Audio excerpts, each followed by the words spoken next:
पवित्र शास्त्राचे वाचन करण्यापूर्वीची प्रार्थना.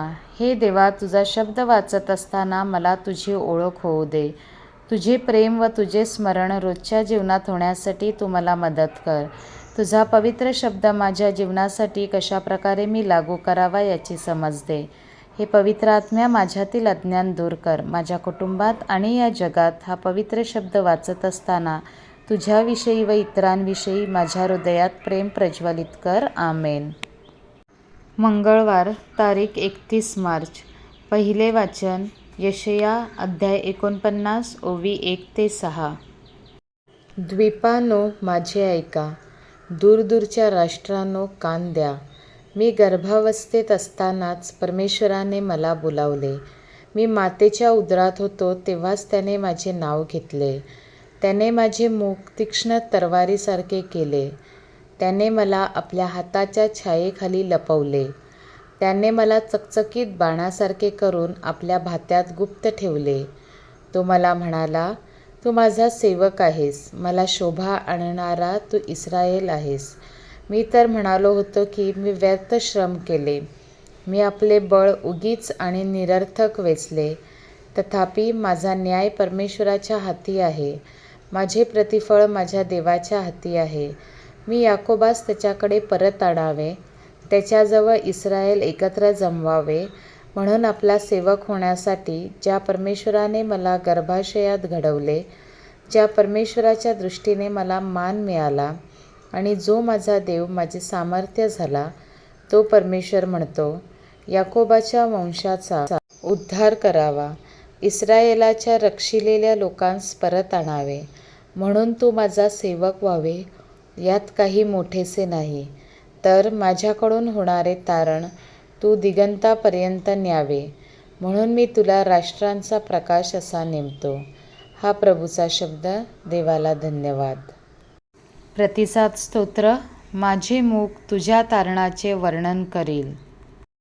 शुभवर्तमान. योहान अध्याय 13 ओवी 21-33, 36-38. आपल्या शिष्यांबरोबर भोजन घेत असता येशू आत्म्यात व्याकुळ झाला आणि निश्चितार्थाने म्हणाला, मी तुम्हास खचित खचित सांगतो, तुम्हापैकी एक जण मला धरून देईल. तो कोणाविषयी बोलतोय ह्या संशयाने शिष्य एकमेकांकडे पाहू लागले. तेव्हा ज्याच्यावर येशूची प्रीती होती असा त्याच्या शिष्यातील एक जण येशूच्या उराशी टेकलेला होता. यास्तव ज्याच्याविषयी तो बोलतो तो कोण आहे हे आम्हास सांग, असे शिमोन पेत्राने त्याला खुणावून म्हटले. तेव्हा तो तसाच येशूच्या उराशी टेकलेला असता मागे लावून त्याला म्हणाला, प्रभुजी, तो कोण आहे? येशूने उत्तर दिले, मी ज्याला घास ताटात बुचकळून देईन तोच तो आहे.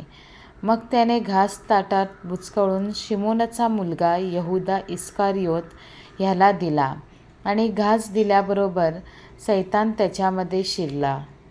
मग येशूने त्याला म्हटले, तुला जे करावयाचे आहे ते लवकर करून टाक. पण त्याने त्याला असे कशासाठी सांगितले हे भोजनास बसलेल्यातील कोणाला समजले नाही. कारण यहुदाजवळ पैशांची थैली होती, म्हणून सणासाठी आपणास ज्या पदार्थांची गरज आहे ते विकत घ्यावे किंवा गरिबांस काहीतरी द्यावे म्हणून येशू सांगतो आहे, असे कित्येकांस वाटले. मग घास घेतल्यावर तो लागलाच बाहेर गेला. त्यावेळी रात्र होती. तो बाहेर गेल्यावर येशूने म्हटले, आता मनुष्याच्या पुत्राचे गौरव झाले आहे आणि त्याच्या ठायी देवाचे गौरव झाले आहे. देव आपल्या ठायी त्याचे गौरव करील.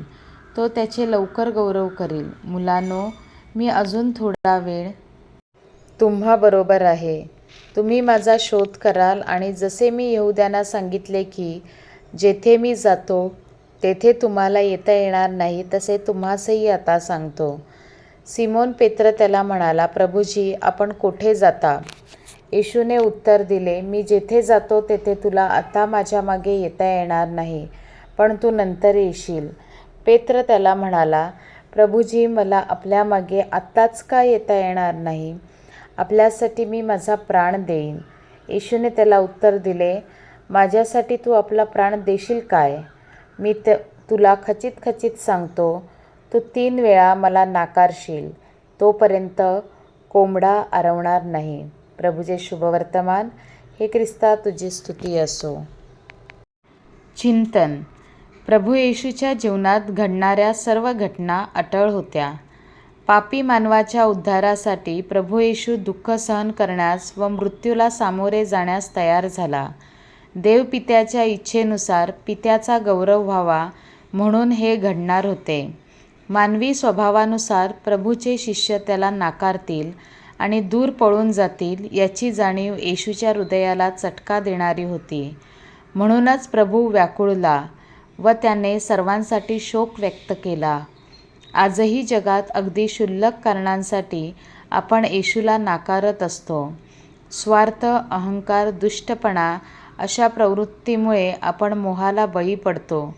प्रभू आज जणू व्याकुळ होऊन आपल्याकडे विनंती करीत आहे की त्याने दिलेली स्वर्गराज्याची शिकवण आपण अंगीकारून त्याच्या वचनाप्रमाणे व आज्ञेप्रमाणे जीवन जगावे.